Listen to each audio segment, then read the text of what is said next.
بسم الله الرحمن الرحيم نون والقلم وما يسطرون ما أنت بنعمة ربك بمجنون وإن لك لأجرا غير ممنون وإنك لعلى خلق عظيم فستبصر ويبصرون بأيكم المفتون إن ربك هو أعلم بمن ضل عن سبيله وهو أعلم بالمهتدين. Au nom d'Allah, le tout miséricordieux, le très miséricordieux. Nun, par la plume et ce qu'ils écrivent. Toi, Mohammed, n'es pas, par la grâce de ton Seigneur, un possédé. Et il y aura pour toi, certes, une récompense jamais ininterrompue. Et tu es certes d'une moralité imminente. Tu verras et ils verront qui d'entre vous a perdu la raison. C'est ton Seigneur qui connaît mieux ceux qui s'égarent de son chemin, et il connaît mieux ceux qui suivent la bonne voie. فلا تطع المكذبين ودوا لو تدهن فيدهنون ولا تطع كل حلاف مهين هماز مشاء بنميم مناع للخير معتد أثيم عتل بعد ذلك زنيم أن كان ذا مال وبنين إذا تتلى عليه آياتنا قال أساطير الأولين سنسمه على الخرطوم. N'obéis pas à ceux qui crient au mensonge. Ils aimeraient bien que tu transiges avec eux afin qu'ils transigent avec toi. Et n'obéis à aucun grand jureur méprisable, grand diffamateur, grand colporteur de médisance, grand empêcheur du bien, transgresseur, grand pécheur, au cœur dur, et en plus de cela bâtard. Même s'il est doté de richesses et de nombreux enfants, quand nos versets lui sont récités, il dit des contes d'anciens. Nous le marquerons sur le museau. Assalamu alaikum wa rahmatullahi wa barakatuh. Que la paix soit sur vous ainsi que la miséricorde et la bénédiction. Il y a un schéma qui a trop duré et qui fait que se répéter de décennie en décennie.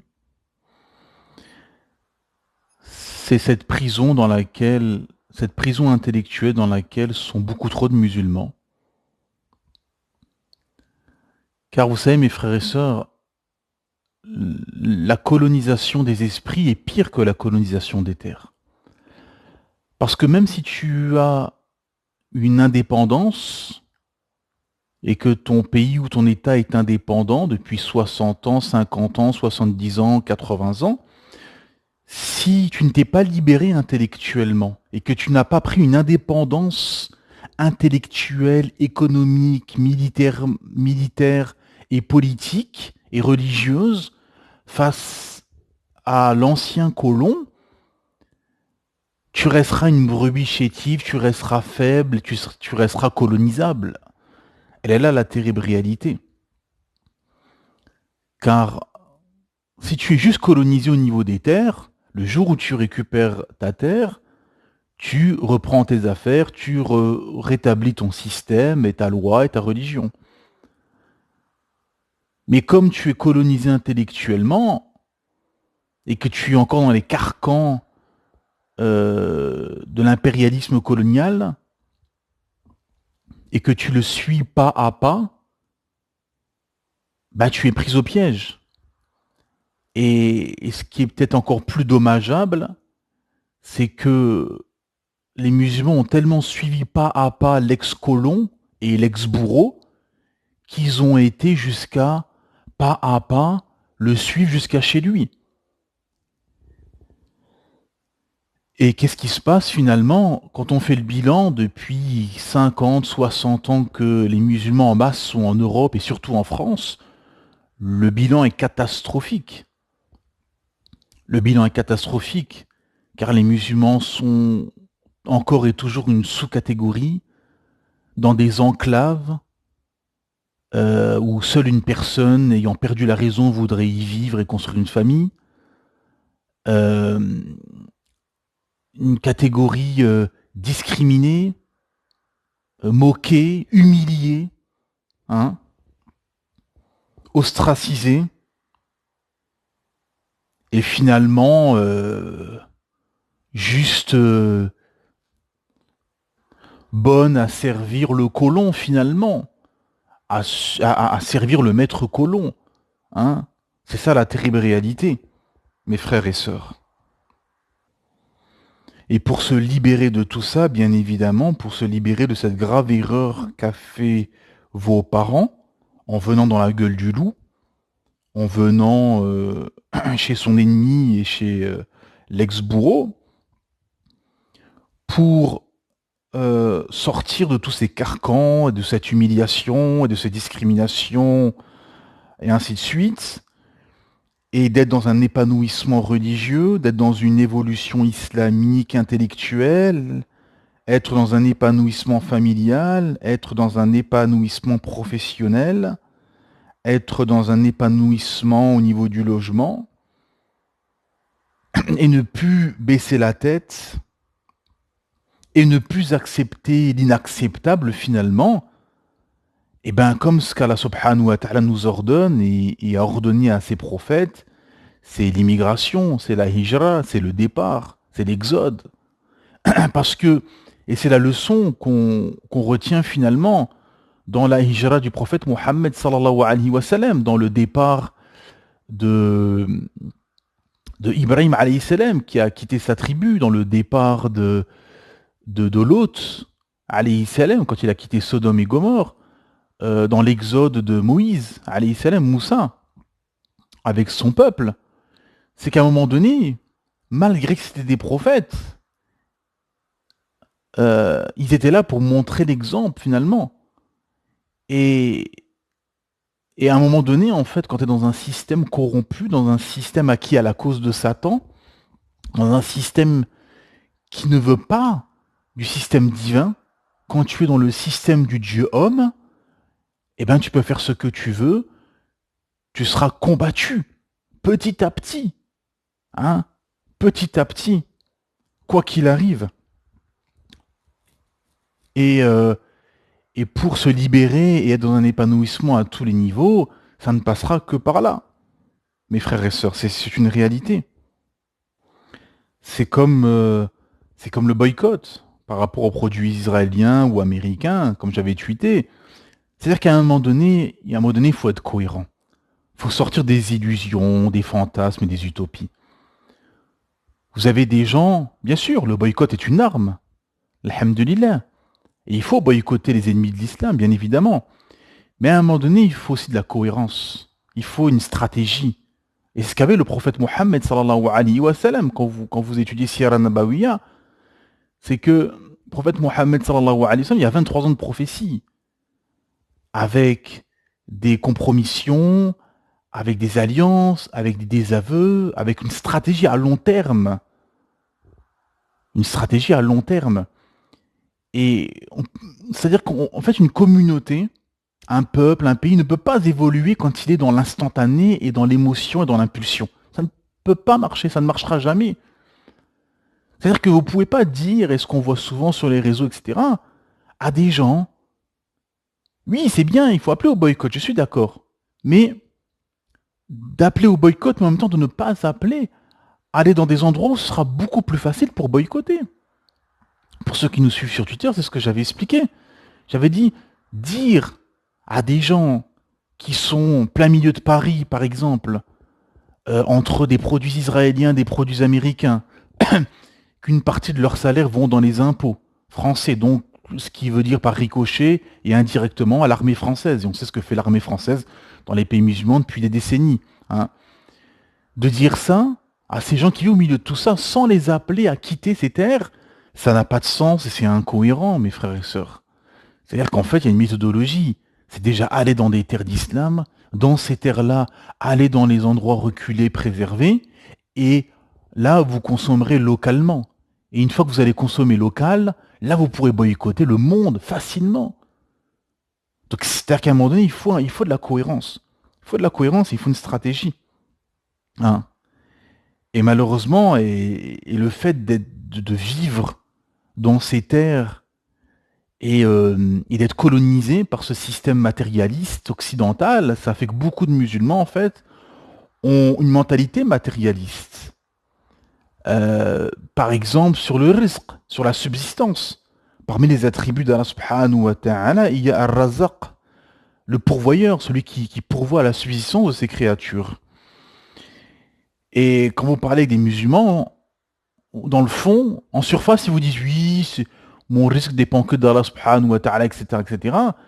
Et en fait, quand vous discutez un peu dans le fond et quand vous voyez sa vie, en fait, non, il n'y croit pas au fond de lui. Lui, il croit au matériel, en fait. Il croit qu'aux causes. Et c'est le malheur dans lequel sont beaucoup de musulmans, c'est en fait de croire aux causes et de ne pas croire au créateur des causes. Car bien évidemment, on est dans un monde de cause à effet. Mais, par exemple, pour le salariat, beaucoup sont pris au piège du salariat. Il faut absolument travailler, il faut un CDI, il faut faire tant d'heures, etc., etc. Pour que j'ai tant d'argent, etc. C'est des causes.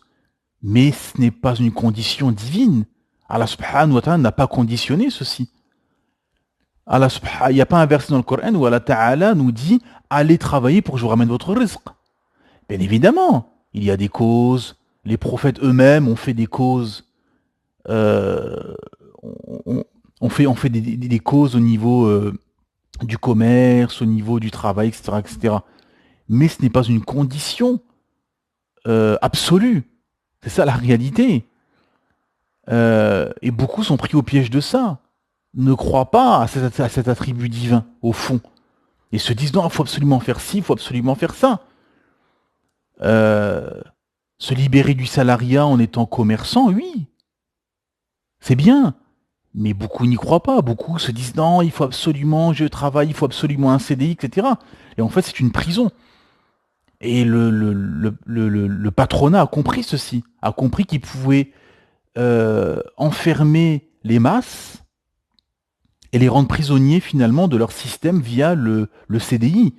Parce qu'après, derrière, les gens font des crédits et sur 20, 25 ans, 30 ans et sont pris au piège finalement. Et c'est comme ça qu'on arrive à prendre au piège toute une population. Donc oui, bien évidemment, mes frères et sœurs, il y a des causes. On vit dans un monde de cause à effet, mais il faut pas en faire une finalité. C'est Allah subhanahu wa ta'ala le pourvoyeur. Il faut placer sa confiance dans Allah subhanahu wa ta'ala et chercher un moyen de subsistance, une cause, mais qui n'est qu'une cause, qui te permet d'adorer ton créateur Allah ta'ala. Des gens faibles d'esprit vous disent « Oui, mais le khadma c'est ibada, le travail c'est une adoration. » Naam, bien évidemment, mais si ce travail t'empêche d'accomplir la principale adoration, la plus importante adoration qui est la prière, à ce moment-là, ce n'est plus une adoration ce travail, c'est un carcan, c'est un fardeau, car il t'empêche de cheminer vers ton Créateur et d'accomplir cet acte, cette adoration, en son temps, en son heure et correctement, qui est l'acte, le premier acte sur laquelle nous serons interrogés le jour du jugement, sur notre prière, si elle était bonne ou pas bonne, si elle était bien faite ou pas bien faite, si elle était faite à l'heure ou pas à l'heure, ainsi de suite. Hein, on sera interrogé sur la prière, mes frères et sœurs. Donc, c'est-à-dire qu'il faut mettre chaque chose à sa place et mettre chaque chose dans son temps. Et mettre en priorité, finalement, le pourquoi de notre création. On a été créé pour adorer Allah subhanahu wa ta'ala. Et c'est notre but. On n'a pas été créé pour adorer notre travail, pour adorer autre qu'Allah subhanahu wa ta'ala. Non. Et beaucoup, dû à cette colonisation des esprits, ont pris la mentalité matérialiste et finalement sont dans une prison mentale qui consiste à croire au nombre ou à la puissance matérialiste. Par exemple, vous prenez un athée moyen qui croit en rien. Lui, bien sûr, lui, il va vous dire, par exemple, si vous avez une armée de 1500 personnes en face d'une armée de 1000, avec les mêmes armes, etc., lui vous dira, oui, les 1500 gagneront et vaincront les 1000 car ils sont 500 de plus. Ça, c'est la mentalité matérialiste. C'est pas ce que nous dit Allah subhanahu wa ta'ala. Allah ta'ala nous dit combien d'armées plus petites, moins nombreuses, ont vaincu des armées plus nombreuses. Bi-iznillah, par la permission d'Allah subhanahu wa ta'ala. C'est-à-dire que c'est Allah subhanahu wa ta'ala qui donne la victoire. Les compagnons, lors de leurs expéditions, ils étaient quasiment toujours en infériorité numérique. Mais ils ont souvent gagné. Pourquoi? Parce qu'ils avaient Allah subhanahu wa ta'ala avec eux. Ils avaient une confiance. Ils avaient une confiance totale en leur créateur Allah subhanahu wa ta'ala. Et donc, quand tu as confiance en Allah subhanahu wa ta'ala, tu es capable de faire des choses énormes, de retourner le monde. Et c'est ce qu'ont fait les compagnons. Sahaba radiyallahu anhum et les tabi'in qui sont venus après ont retourné le monde dans le bon sens du terme. Une poignée de bédouins d'Arabie a retourné le monde. Mais en amont, les compagnons radiyallahu anhum s'étaient libérés intellectuellement. S'étaient libérés des carcans, des idées de la jahiliya, de l'ignorance, du shirk, de l'association, etc. Parce que ce qui était la mission de tous les prophètes, finalement, c'est de libérer les gens de tous les carcans du shirk, de l'association, des idoles, du tarout, des lois humaines, des systèmes humains, pour la loi du Créateur Allah subhanahu wa ta'ala, la religion, la bonne croyance, la vraie croyance. Pas des fausses divinités, pas des fausses idoles, des fausses lois, des fausses religions, des systèmes inventés, etc. Non. Et ce qui a été la mission de tous les prophètes. Mais il y a eu bien évidemment un travail qui a été fait. Le prophète Mohammed sallallahu alayhi wa sallam a été envoyé pendant 23 ans. Et pendant ces 23 ans-là, il y a ce qu'on appelle la tasfiya wa tarbiya, la purification et l'éducation. Se vider des idées de l'ignorance, du shirk, des idées fausses et de l'égarement, des fausses idoles et des fausses divinités vers le tawhid, l'unification divine, l'adoration en un Dieu unique, Allah subhanahu wa ta'ala. Et bien évidemment, le monde musulman est dans l'état dans lequel nous savons. On est divisé en États-nations avec des lois qui ne sont pas, pour la plupart des pays musulmans, qui ne jugent pas selon la loi d'Allah subhanahu wa ta'ala, qui sont des États comme ça, un peu schizophrènes, de l'héritage, issu de l'héritage colonial, des États-nations. Malgré tout, il y a quand même beaucoup de bien dans ces pays musulmans, alhamdulillah, et c'est la mission finalement, la deuxième mission quand tu vas dans ces terres, c'est d'être un instigateur et de ramener et de mettre ta pierre à l'édifice de la reconstruction d'un empire musulman. Parce que c'est facile de... Chacun se renvoie la balle et chacun se dit ouais mais si, ouais mais ça, mais toi t'as fait quoi? C'est ça la réalité en fait. Il faut que chacun, à son niveau, fasse le travail qu'il peut avec les moyens qu'Allah subhanahu wa ta'ala lui a octroyés pour réveiller le monde musulman et retrouver sa fierté et son hégémonie d'antan. Voilà, c'est ça aussi. Parce que quand le prophète Mohammed sallallahu alayhi wa sallam il fait la hijra, c'est pas seulement pour aller dans un pays musulman, dans un endroit islamique où il pourra pratiquer sa religion correctement, c'est aussi pour constituer un État islamique. C'est ça aussi. Et surtout pour constituer un État islamique. Car la Mecque devait revenir aux musulmans et d'être, entre guillemets, la capitale de l'islam où tout allait se propager. Hein? Parce que là, actuellement, bien évidemment, nous ne sommes pas en position de force. Nous sommes comme les les Sahaba radiallahu anhum, à l'époque des Qurayshites. C'est-à-dire que tu n'es pas dans une position de force, donc tu es dans une position en fait de da'wa seulement et de convaincre les gens. Ce qui a été la mission du prophète Mohammed sallallahu alayhi wa sallam pendant les 13 années à la Mecque. Il parlait, il faisait da'wa, d'ailleurs il disait laissez-moi juste parler aux gens. Et il était là pour convaincre, pour expliquer, pour sortir les gens des carcans, des idoles et du système qui dominait les cœurs et les esprits. Et donc le prophète Mohammed sallallahu alayhi wa sallam et les Sahaba radiyallahu anhum ont fait ce travail de fourmi pendant toutes ces années, jusqu'à le fameux pacte de Hudaybiyah, quand ils font la hijra et qui vont à Médine, et qu'il y a ce pacte de Hudaybiyah qui est très intéressant, où il y a 10 ans de paix. Pourquoi le prophète Mohammed sallallahu alayhi wa sallam accepte ce pacte? Car, tout simplement, on n'était pas dans une position de force. Donc, on a fait quelques compromis pour, derrière, se renforcer et pour pouvoir constituer un État islamique derrière. C'est ça ce qui s'est passé. C'est-à-dire qu'en première lecture, on pouvait voir une défaite éphémère pour les musulmans et une victoire éphémère pour les Qurayshites, pour les ennemis d'Allah. Mais en deuxième lecture, c'était une victoire pour les musulmans et une défaite pour les Qurayshites. Et la preuve de cela, sur le chemin du retour, quelle sourate a été révélée au prophète Mohammed sallallahu alayhi wa sallam? C'est la sourate al-Fath, la victoire éclatante. Et même des compagnons n'ont pas compris.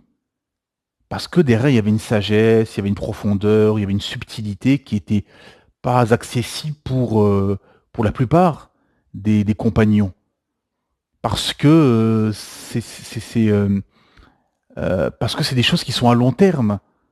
Comme quand le prophète Mohammed sallallahu alayhi wa sallam leur dit au milieu du désert, Allah Ta'ala vous a donné la victoire et les trésors des Perses et des Romains.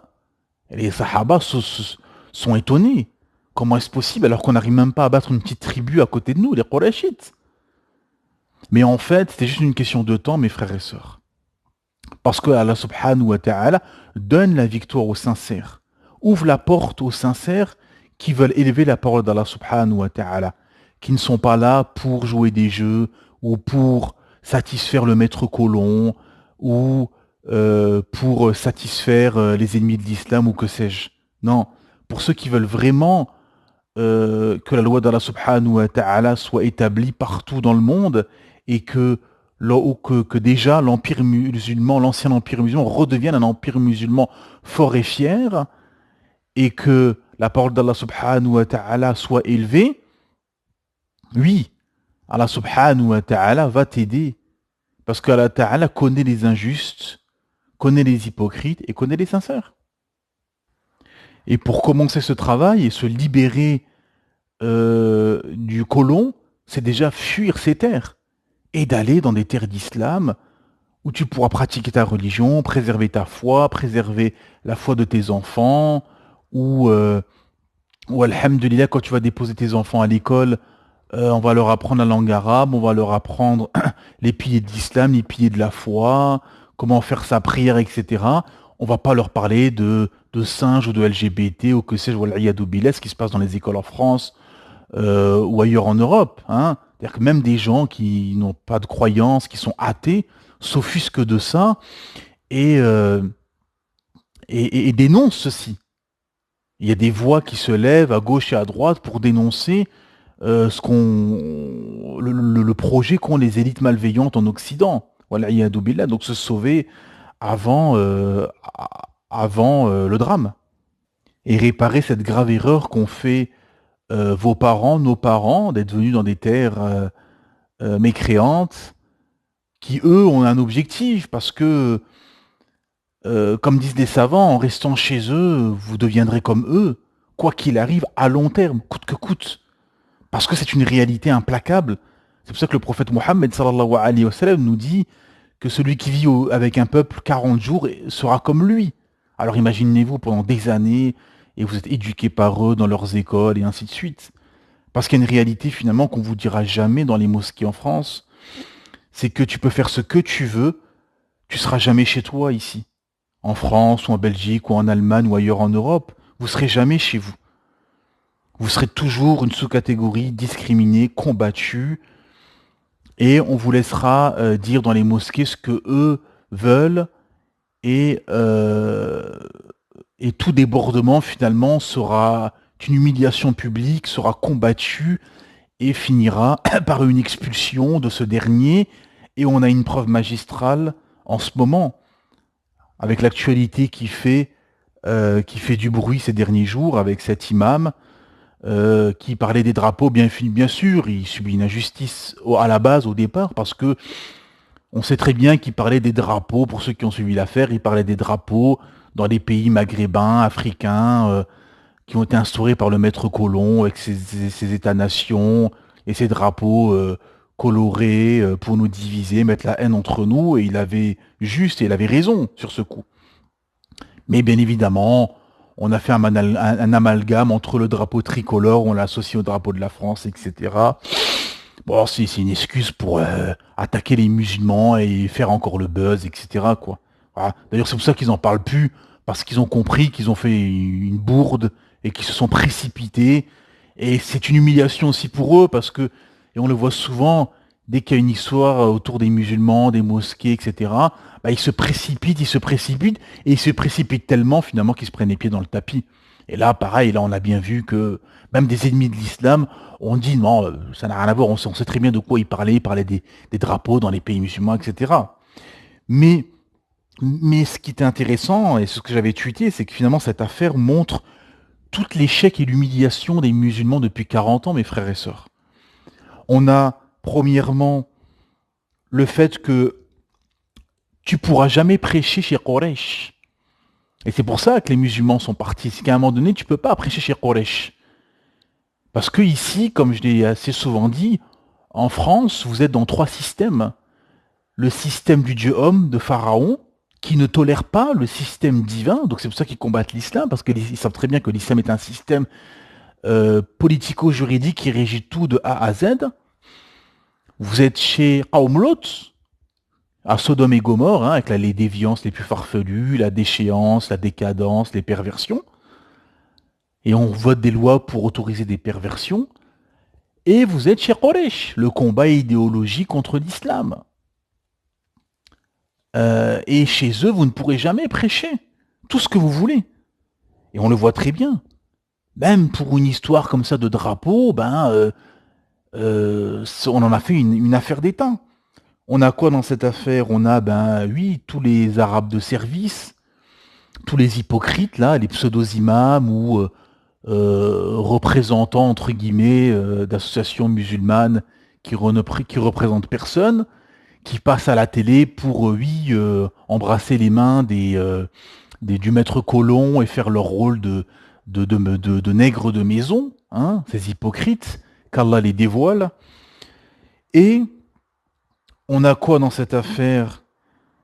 On a, encore une fois, un musulman qui est malmené et qui est lapidé sur la place médiatique, qui est bafoué, on bafoue son honneur et on lui fait une condamnation publique sans qu'il puisse se défendre ou s'expliquer. Hein? Encore une fois, parce que le musulman n'est pas respecté, ne sera jamais respecté. Parce que vous verrez jamais un prêtre ou un rabbin être aussi sali sur la place médiatique que ne le sont les imams en France. Hein? Et enfin, et c'est peut-être le pire, c'est l'autoflagellation et l'humiliation suprême en faisant allégeance. Cet imam a fait allégeance au système laïco-républicain en disant oui, j'ai toujours défendu votre système, etc. Et finalement, en n'ayant pas de fierté, en disant bien évidemment que, parce qu'un journaliste lui a posé la question, qu'est-ce qui est plus important, les lois des hommes ou notre système, les principes islamiques ou la loi de la République? Et bon, il a bafoué, il a commencé à dribbler et il n'a pas été clair. Mais en tout cas, il a donné une réponse qui les satisfaisait. Wal'iyadu billah. Non, le musulman, il ne défend pas un système de kufr. Le musulman, il ne défend pas un système corrompu. Il ne défend pas des lois autres que celles du Créateur Allah subhanahu wa ta'ala ou un autre système.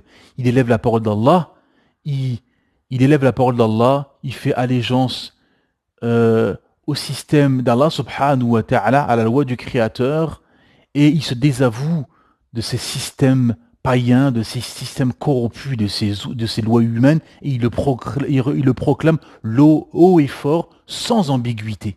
C'est ça. Et donc, on a tout ce qui ne va pas dans la communauté musulmane, finalement, en une affaire. Tout. Et donc, c'est ça la réalité, mes frères et sœurs. C'est qu'ici, vous ne pourrez jamais faire ça. Et les imams ne seront jamais libres de dire ce qu'ils veulent dans ces terres acquis à la cause de Satan. Wal'iyadu billah. Donc, il faut se libérer, mes frères et sœurs.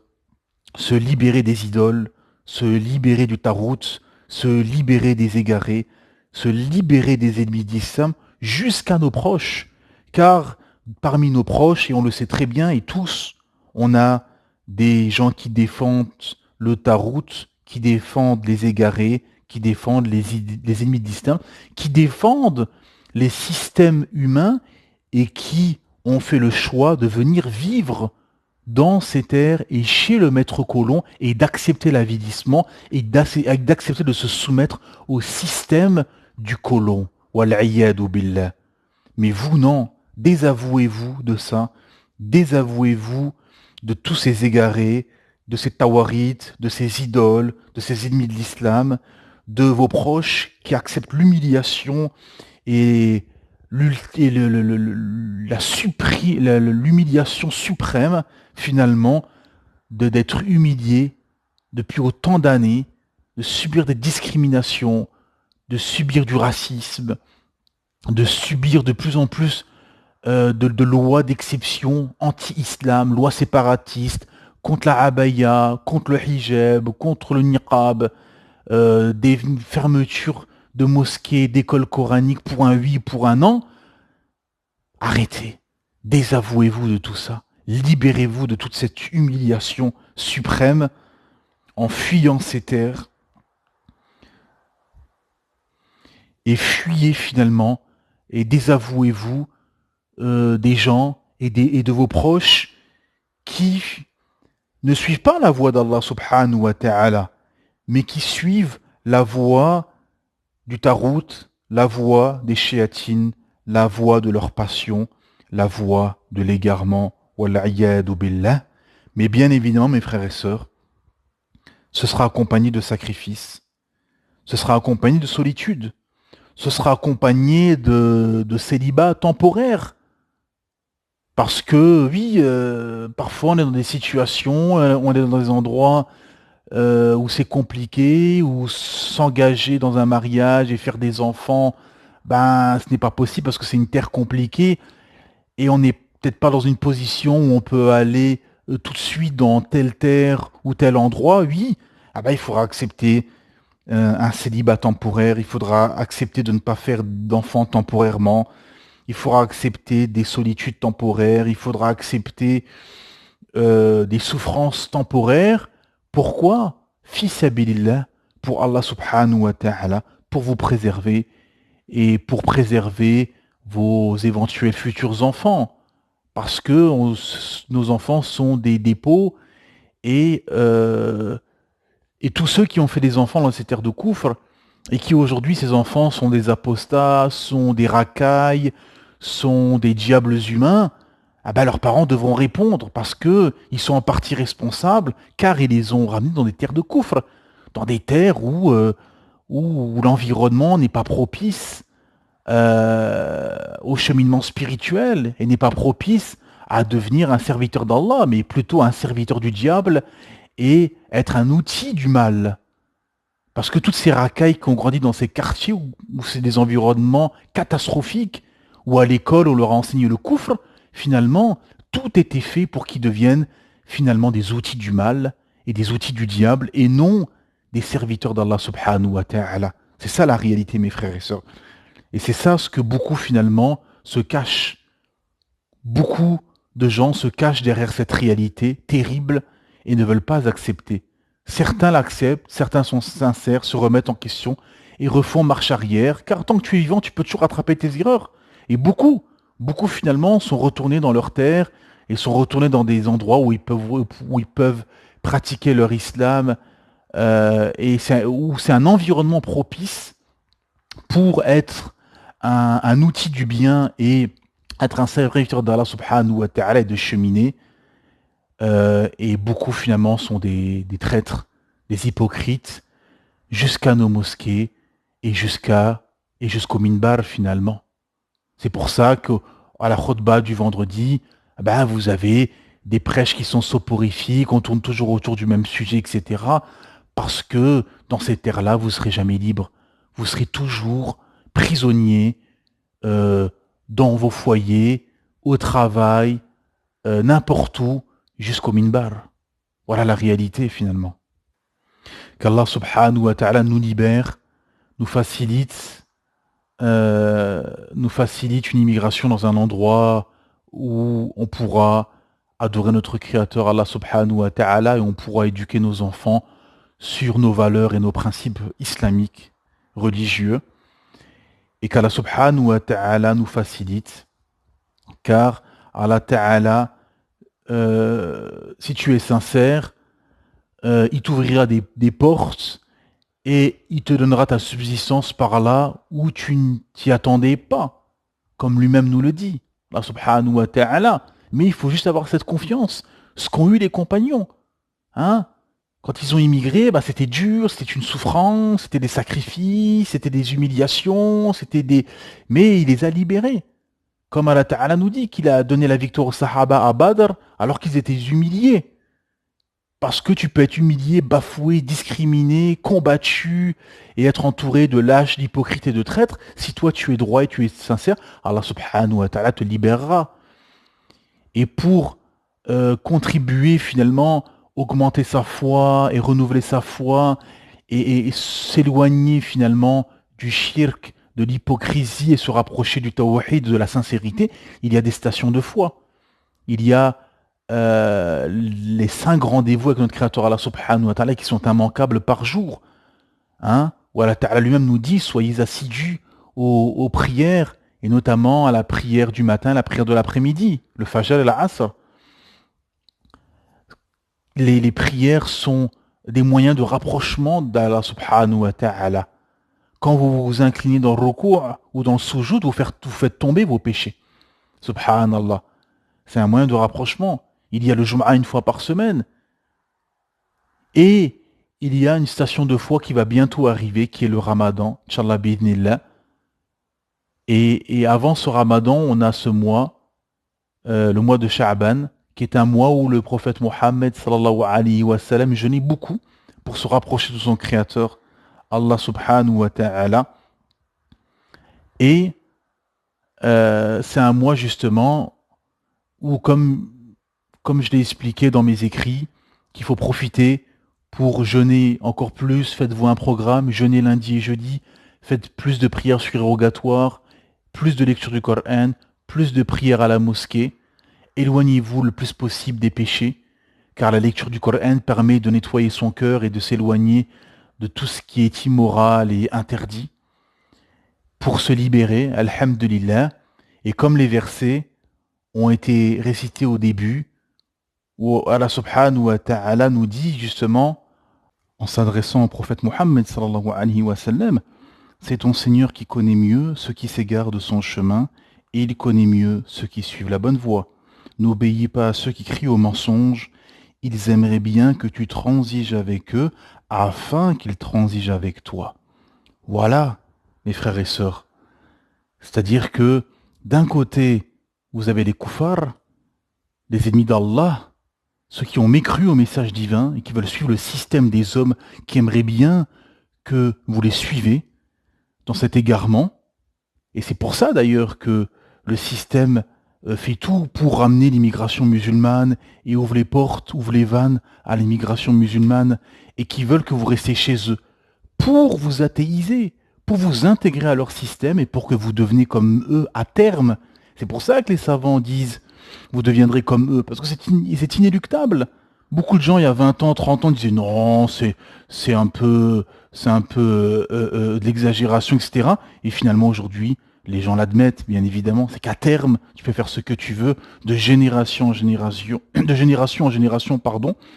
Et le travail de sape et le travail de diable, de shéatine que font ces gens, ces ennemis d'Allah, ben, payent un jour ou l'autre, finalement, coûte que coûte, à un moment donné, qu'on veut ou qu'on ne veut pas, les gens transigent et deviennent comme leur bourreau et comme l'ancien colon. Wal'iyadu billah. Et vous le voyez très bien. Vous le voyez très bien, l'état des musulmans en France, à terme, car le temps joue contre le musulman en France.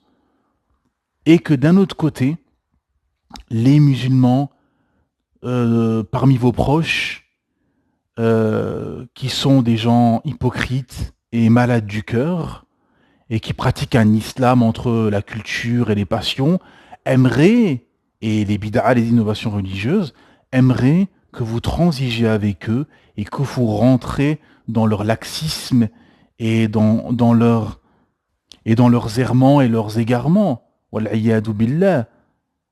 Donc, désavouez-vous de tout ça, désavouez-vous des ennemis de l'islam, désavouez-vous des musulmans au cœur malade et hypocrites, et soyez des monothéistes purs, vouez un culte exclusif à votre Créateur Allah subhanahu wa ta'ala, cheminez vers lui, accrochez-vous au Coran, à la Sunna, au consensus des savants, à la parole et au suivi des grands savants de cette communauté, et libérez-vous intellectuellement et des carcans du colonialisme. Subhanakallahumma bihamdik, ashhadu an la ilaha illa ant, astaghfiruka wa atubu ilayk.